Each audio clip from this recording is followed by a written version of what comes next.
Hello, world. Hello. How y'all doing? How are y'all doing, man? What a dub. What a statement. What a statement. Try to tell y'all. Yeah. Yeah. I told y'all about Flacco. I told y'all, man. I told y'all. But that wasn't even just about Flacco, man. The whole team. What a statement win. That was a statement win.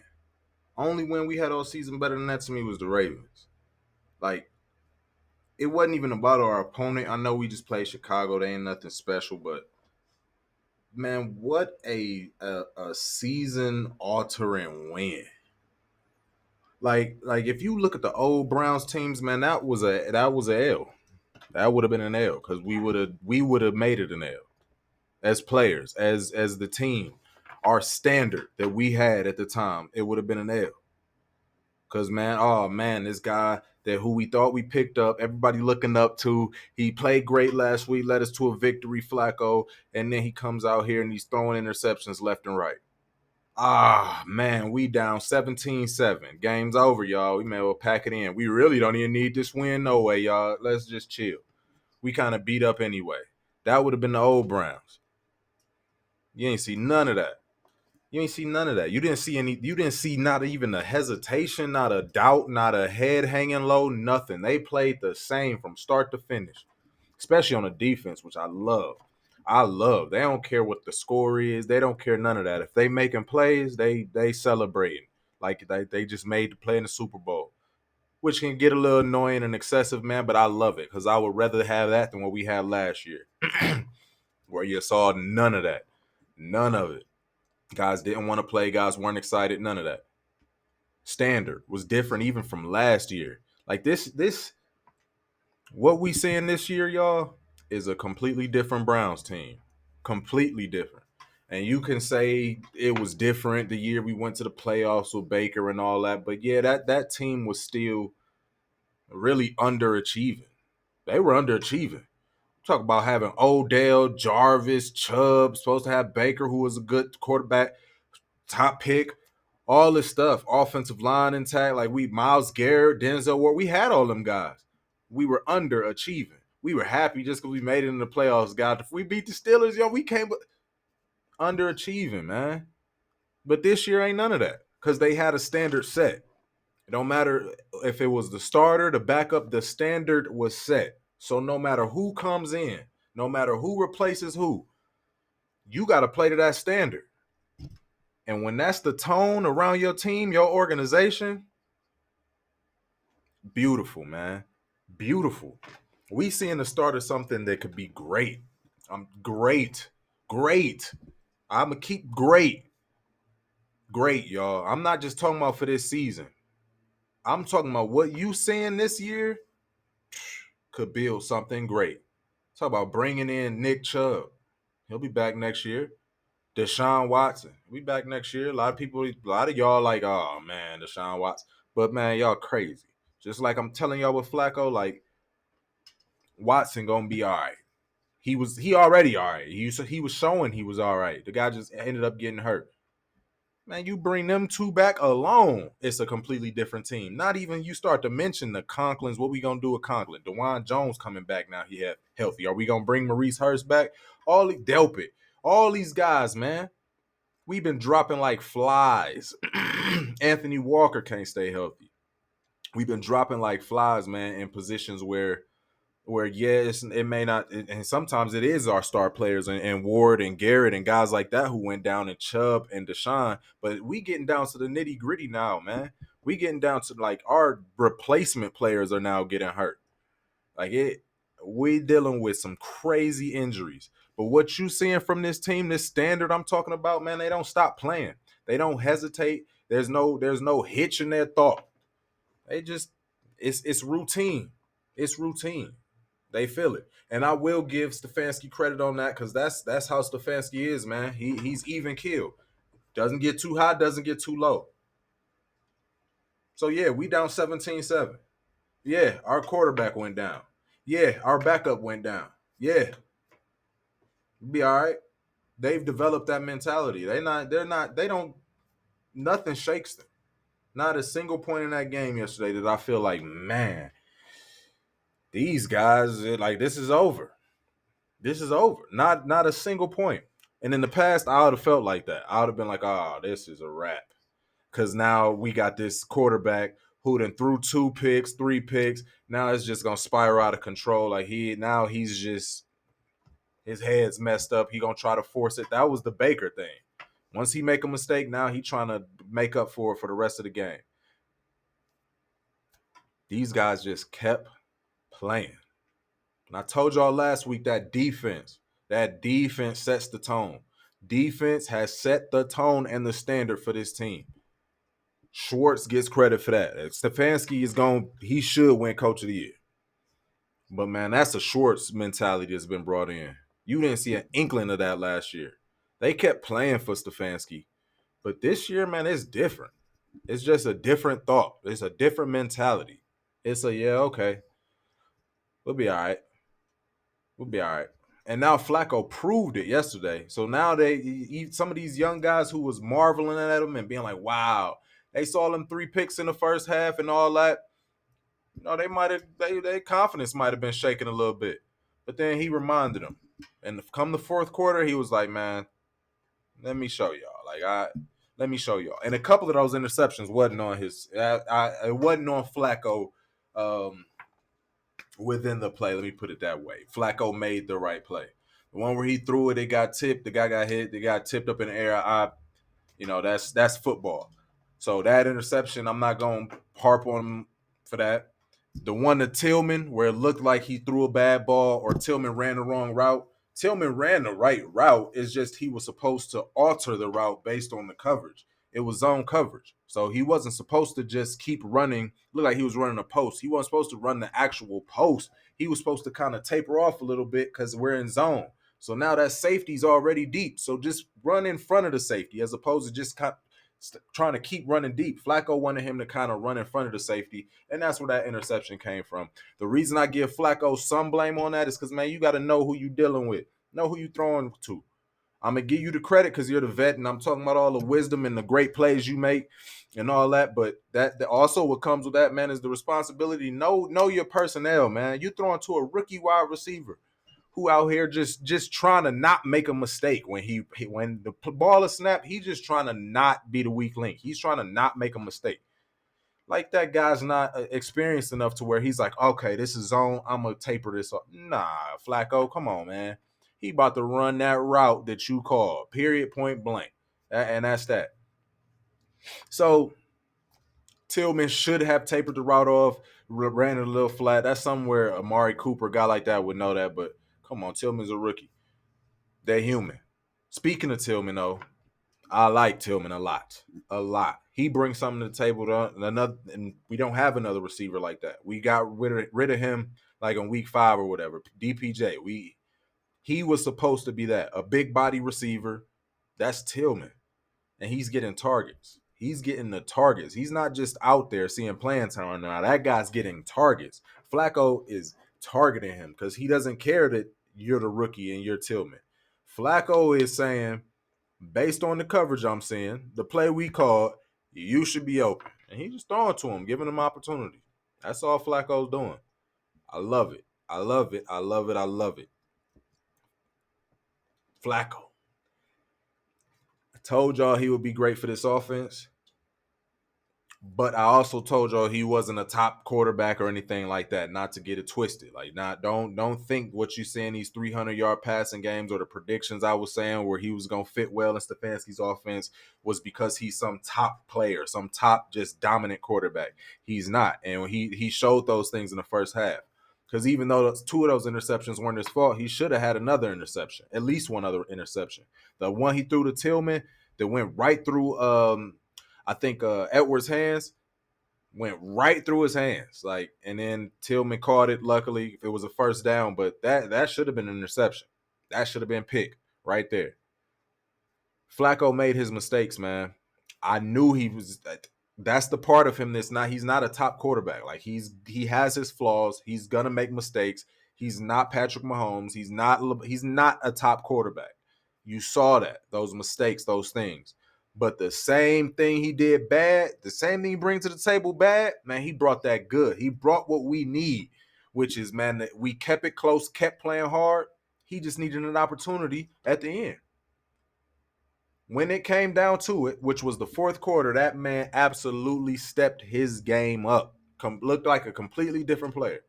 Completely different. That's what he brings. A calmness. He's level-headed. None of them interceptions affected him in the sense where it's going to stop him from throwing the next pass. He just kept playing, kept making the right reads, kept doing what he's supposed to do, and it worked out.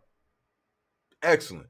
A younger quarterback, a DTR, man, he now he's in his head. Now he's, oh man, the fans gonna blame me for this. Oh man, I gotta step up for my teammates. Man, I done made a mistake. Man, I gotta make sure I make. Now he's overthinking everything instead of just being like, let's just keep playing. The game is within reach. No need to panic. And that's what Flacco did. That's all he did. What he's doing is real simple. It's real simple. Other than the throws he's making, that man's arm is elite. Like I will say that. If you just talking about arm talent, oh, he's got an elite arm. Elite. I said it. Like that dude's arm is crazy. At least for his age. Let's put it that way. Elite. That throw he had to Marquise Goodwin, which thank I love seeing him back. I love seeing him back. He is the perfect player for Flacco because Flacco want to just throw them bombs sometimes. Like that, he is the perfect player, an Olympic sprinter. Get him back in the rotation, man. We've been trying to throw deep to him all year. Every quarterback we've had, which 37 of them played this season.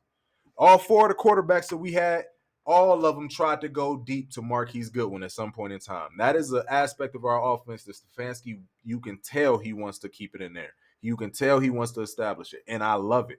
Because, man, when that guy steps on the field, when he's on the field, it doesn't matter if he doesn't get the ball. Like, he doesn't even have to get the ball. Just the fact that he's on the field, the defense has to account for it. The defense has to alter their coverage in some form or fashion unless they already playing deep. But if for some instance they not playing deep, or we're not playing zone, or we've got a linebacker that's supposed to be covering this receiver and it has to be Marquise Goodwin, you gotta stop that. Audible, Omaha, whatever you want to say, they gotta alter that because with his speed, it could be a touchdown just like that, just like that. So just him on the field, man, is a threat. Is a threat. It's I love having Marquise Goodwin out there. That was beautiful. Let's go back to the throw. That throw Flacco made to him, man, that was a crazy throw. Beautiful throw. He made a couple throws. Even the throw to Tillman, it should have been intercepted. That was a crazy throw. The throw he threw to Cooper, that was in between three defenders. It was a defender directly behind Cooper and on both sides of him, man. The dude's arm is elite. And some of that time off was probably good for him, great for his body. Actually, that's my opinion. It was 100% good for him. I think that's why we're seeing the level of Flacco we're seeing. Because let's not forget, y'all, when he was with the Ravens and all that, and everybody was like, "Oh, he's washed," which was dang near that was a long time ago, man. Flacco's old. Like that Flacco been in the league. He's been in the league for a while. That was about 5 years ago. He was with the Ravens. We were talking, man, he's washed up, get rid of him. And then they drafted Lamar Jackson. Like, Joe Flacco was the top paid quarterback at one time. Won a Super Bowl MVP, which nobody said he could do it. He did it. So, again, human nature. These guys are human. I'm not saying this is what happened, but I'm saying it's in a lot of people's nature to where when you get to that mountaintop, when you've overachieved your goal, and everybody is saying, "Wow, you shocked me? Wow." Something you got your bag, man. He got paid, family taken care of. Sometimes you take a little plays off. Sometimes you don't work as hard as in the off season. That hunger, that passion, it's not in you no more. So now, whereas you were working out and giving just everything you had, now you working out, but you know, I'm gonna work out just to maintain, but I don't have that hunger, that passion. I'm not saying that's the case, but he looks like a completely different player. Completely different player. Like even the way he moves in the pocket, the way he scrambles, like that reminded me of like a. I'm not saying he's Ben Roethlisberger, and Ben Roethlisberger is a bum and a Hall of Famer at the same time. I give credit where it's due, man. Roethlisberger was elite at just moving in the pocket. He wasn't fast. He was just a big, strong guy. That's what Flacco is, man. That guy 6'6". I don't know how much he weighed, but he a big dude. Them arm tackles, you running through Montez Sweat arm tackles, like that's not easy. Most guys going down. And to me, old Flacco I used to watch was going down from that. Like, but now, man, he's got that passion again, man. It's just a different look to him. And sometimes humbling an experience to be sitting at home when you thought like, all right, yeah, I'm cool with being out of football, and then you sitting at home and you're like, man, I got that itch back. Ooh, I want to play again. Let's play again. And then you put yourself out there and nobody calls you. No one wants you. No one brings you to camp. No one is interested in you.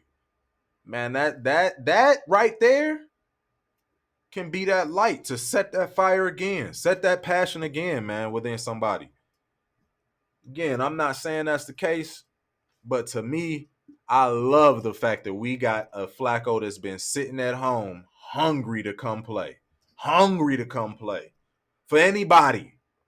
He's on a winning team, a team with aspirations to win the Super Bowl. That guy's having the time of his life. You saw him out there, man. Every big play, he running downfield screaming. Man, I love it. I love it. Love it.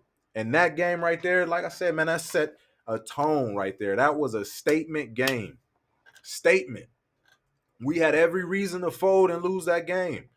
Anybody who's watched football and has an opinion of the Browns would have said, oh, yeah, the Browns going to lose that game. Flacco got how many interceptions right now? And the score is what, man? Come on. Batonio went down. Like what? Nah, come on. They going to lose that. Ward was supposed to be back. He ain't even playing the whole game. They going to lose. They just going to fold. Man, that was a statement. A statement. Told y'all last week we were sitting pretty in the playoff standings. Now we sitting pretty. But last week we were sitting like we were good. We weren't coming in there saying like we need this win. We need this for playoff seeding. If we would have lost, we still would have been in the wild card. It still would we would have been all right. But man, they went out there and took care of business. It didn't matter. Whether we were all right, not all right, we got a standard. We're going to play to this standard. It doesn't matter.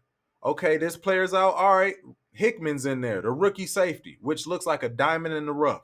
He just going to come step in, and he's going to play to the standard because he knew what the standard was. He been practicing the standard.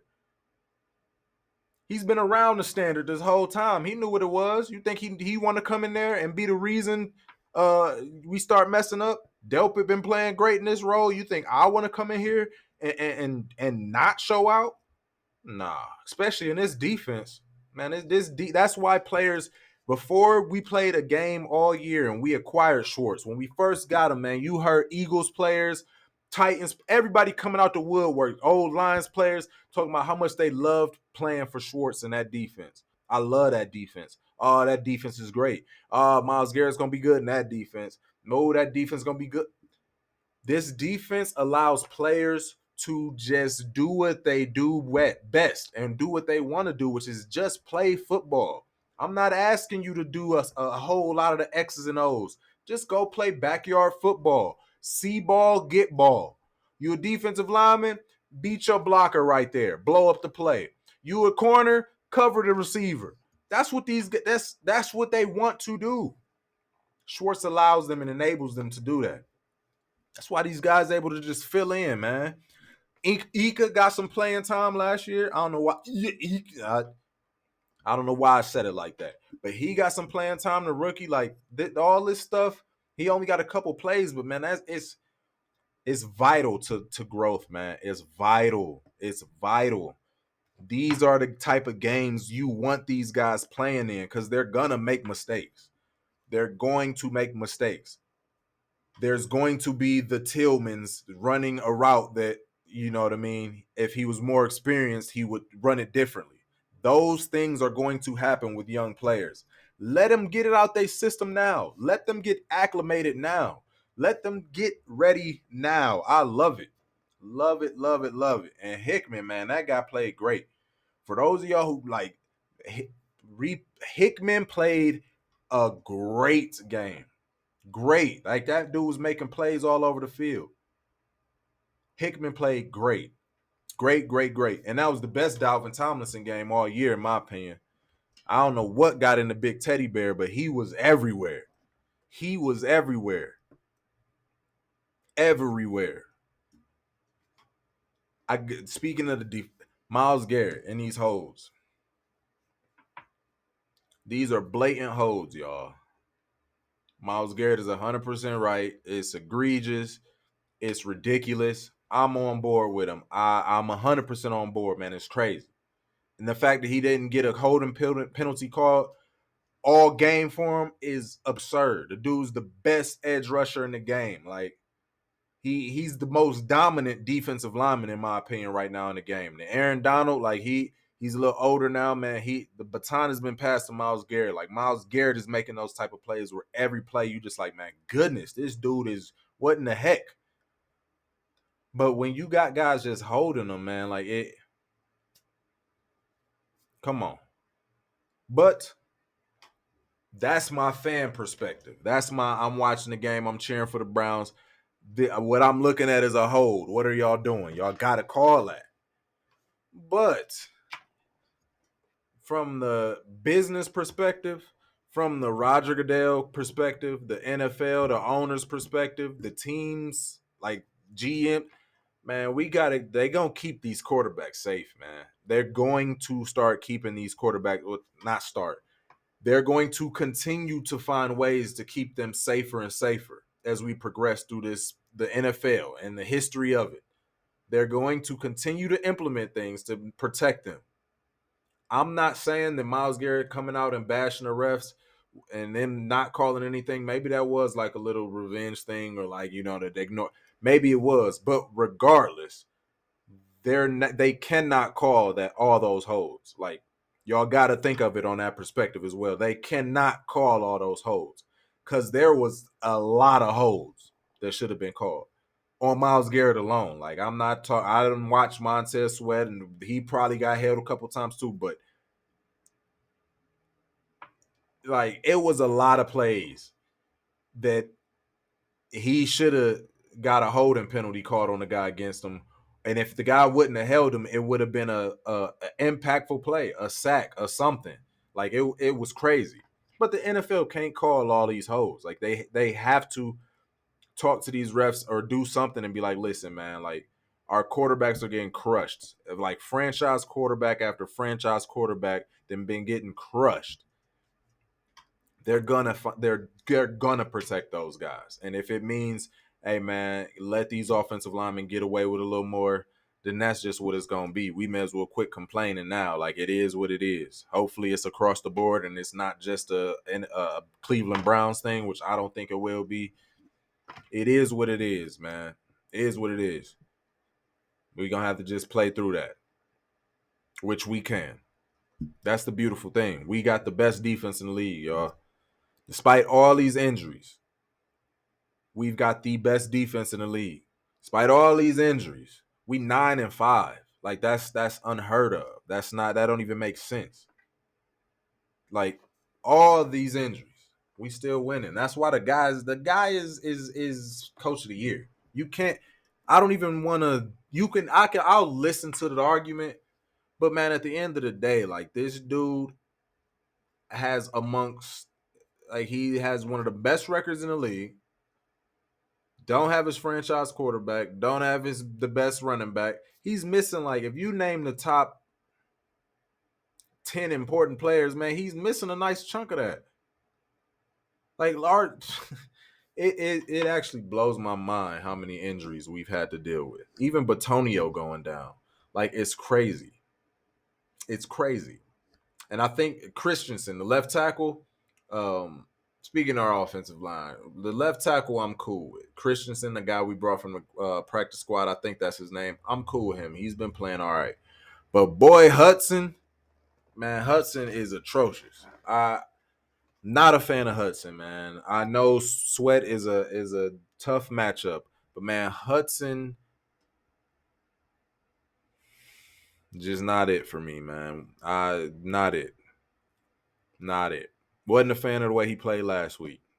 Not a fan. But what can we do, man? He's our third tackle we on, which really might be like our fourth tackle because I mean, he swing tackle. Like you don't know, Christian might have been the tackle. He's our whatever tackle. The only person on offensive line we got left is Wyatt Teller, man. That is craziness. Crazy. Like the idea that we had Jack Conklin on this team, like he was our starting right tackle, is amazing. Like I feel like he ain't been on our team all year. Like he a free agent somewhere. That guy was on our team, man. He got hurt. Like kudos to Stefanski, man. Kudos to these players. Kudos to this Browns team because ain't there's nothing to be ashamed about with this team. None of that. Like they just some dogs, man. They just keep playing. They don't care who's in there, who's not in there, man. They gonna replace and keep playing. Replace and keep the pace. That's all they do. That's a dog's mentality, man. They developed a mentality that I don't believe we ever had. All the swag Odell brought, all the coolness him and Jarvis and Baker, all that. I've seen all of them teams fold. I've seen all them guys quit when it get bad. I've seen it. I've seen them go back to the sideline, start cussing guys out. I've seen it. Man, this team, you don't see any of that. Any of it. It's a standard, y'all. That standard is big. It's a standard. They don't care what number is coming into the game. Like you will play the way everybody else gonna play, or you won't play. You gonna meet the standard, or you gonna just ride the pine. I love that. I absolutely love that. Love it. Can you imagine? Like, even though Clowney is a great player and he's a great teammate when things are going good, but a Clowney trying to pull something and say like, "Oh, I ain't playing on third down," or "I'm only playing on third down." This year with this group, man, Schwartz wouldn't even have to say anything. Schwartz wouldn't even have to be like, "Who are you talking to?" Like, get out the game, then don't play it all. Schwartz wouldn't have to do that. I feel like the second these guys notice the hint of that, the way their mentality is this year, man, they be like, man, get them out of here then. Get off the team. They probably call them out in the media. It's a completely different just way they go about themselves this year. My man Njoku. Told y'all, man, episodes ago. That boy's a beast. Y'all better quit disrespecting him. Told y'all. All these years, and he's still young. Been in the league for like 10 years already. Man, that dude's still young. I told y'all, I can't remember what episode, but I told y'all can't name 5 tight ends in the NFL better than him. And that was weeks ago before he started getting these 10 catches and 2 touchdown performances. Tight end is a very thin position when you talk about being good. It ain't many of them. It's not. You saw Cole Kmet. Cole Kmet's a good tight end. Did he look spectacular or anything to you? No. But he's considered a good tight end. That was the Bears tight end. That dude's a top tight end, man. Is he Kelsey? No. Is he Kittle? No. Can you name us some other couple other guys you can say, all right, yeah, he might. But like, he putting up the numbers. Kittle and Kelsey in a different tier, man. They also in a different age bracket and experience, which tight end is to me the most similar position when it comes to quarterback in terms of how vital experience is. That's why you see a lot of these young tight ends come in and they trash. They like Kyle Pitts, like they're not good. But all of a sudden it clicks. It clicks after a while. It clicks, man. It's a tough position. Very tough. You got to know how to block like an offensive lineman. You got to know the schemes they do. You got to know how to swing and pull and do all that and chip block and all that. And you also got to know everything a receiver knows. That's a tough position. It's tough. Very tough. Very tough. And then Njoku's finally figuring it out, which the dude is a freak athlete, freak of nature. Like that size, that speed. Only thing he needed to figure out was consistent hands, which he's got that well enough. I know everybody gonna talk about, oh, a couple weeks ago he had all these drops. Man, come on, man. It can't always be a narrative with him. Y'all ain't gonna have that same narrative with Cooper. Like give the guy a break. Like Cooper been having dropsies too, even yesterday or Sunday, I should say. This will be a little uploaded a couple days after. But man, Njoku, beast. His Flacco being here is a beautiful thing. Which I also think Deshaun is also a good pairing for Njoku for completely different reasons. Flacco is like a timing guy. Flacco gonna give Njoku opportunities, fit it in windows because he a big body. He's just gonna trust him. Excuse me. Is what Flacco gonna do. Just timing routes, all that type of stuff. He gonna check down to him, things like that. Beautiful. And Njoku getting his touches, getting all the check downs, dump offs, and he's getting big plays. With Watson, man, it's just improvisation. Watson can extend plays, things like that. So I thought Njoku would have much more of an impact when Watson was in there, but we didn't really see that um, as much as we see with Flacco. But that's the Stefanski effect too, man. I think Stefanski's really opened up. It's different with Watson. I told you he does not feel comfortable with the type of play calls that Watson is going to exceed at or excel at, I should say. He's not comfortable with those type of plays and that style of play. He's 100% comfortable with what Flacco thrives in. The things Flacco's good at are the type of play calls that Stefanski's trying to call. So they mesh perfectly together. It's a natural comfort. No one has to compromise. With that Watson and Stefanski relationship, man, it's a lot of compromising that's going on. But you started to see that start to develop and started to see a different offense. But the second Watson went down, man, Stefanski ready to go right back. He like, all right, I'm going back to what I know and like. But man, I like that dub yesterday was beautiful to me. Can't nobody say nothing about that. You can say whatever you want, Brown. Man, what? Name me another team dealing with what we dealing with and winning like we winning. I don't care what you can say, whatever. It was against the Bears, it was against whatever. So look at Buffalo. They ain't beat a ton of teams they were supposed to beat. The Chicago Bears type teams. Man, so man, get them guys credit for doing what they supposed to do in spite of all the injuries, in spite of guys going down that you thought would be next to you a week before. Like we missing a lot of guys and they're still continuing to win and continuing to believe and continuing to improvise, man. And I love that. I love it. Dustin Hopkins, like, whoo, best kicker in the league. Like as far as this season, he's the best kicker in the league. To me, it's really Justin Tucker. But in terms of if you look at the stats, man, ain't nobody messing with Hopkins. That dude is the best kicker in the NFL right now. The best kicker. Oh, reliable. Best. Special teams has been great this season, man. Getting rid of Prefer was amazing. I don't know if he just got complacent, him and Joe. I don't know what's up with that, but it's been great. Getting rid of K York has been great. Been great. Love it. Love it. Love it. But man, what can you complain really about after a dub like that? Our running game stunk, but I love that we kept trying to run because our whole offense is built upon the run, that play action. So keep running the ball, man. Keep trying it. Ford, quit dancing so much, man. What?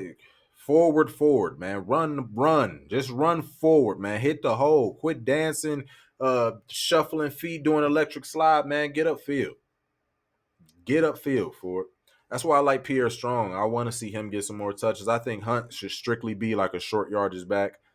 Hunt, I'm officially in belief that he has definitely lost enough of a step to where he is no longer that back that we saw 2-3 years ago. Like he's not. Still can make an impact, but yeah, that back to me is gone. It's gone. I was giving him a couple weeks, maybe playing a game shape. You know what I mean? We did sign him off the couch. He was a free agent, but yeah, I'm not saying that. I like Pierre Strong because he gives that home run ability. Ford doesn't bring that. Hunt doesn't bring that. Like he is the only running back we have that has that third gear where man, you can just tell. Man, that dude get in the open field, man. Good luck.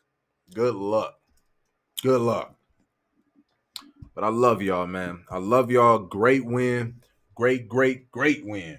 We'll be previewing this Texans game here in a couple days, man. Y'all look out for that. Y'all have my word. I will be having a video up. Got my word. Look out for that, man. Look out for that. We'll definitely be previewing them, giving a prediction on that. So far, I've been pretty on. Yeah, no, I haven't. No, I haven't, because I've been predicting the Browns dang near every game. Because I feel like, man, we pretty much should be winning these. Come on, come on.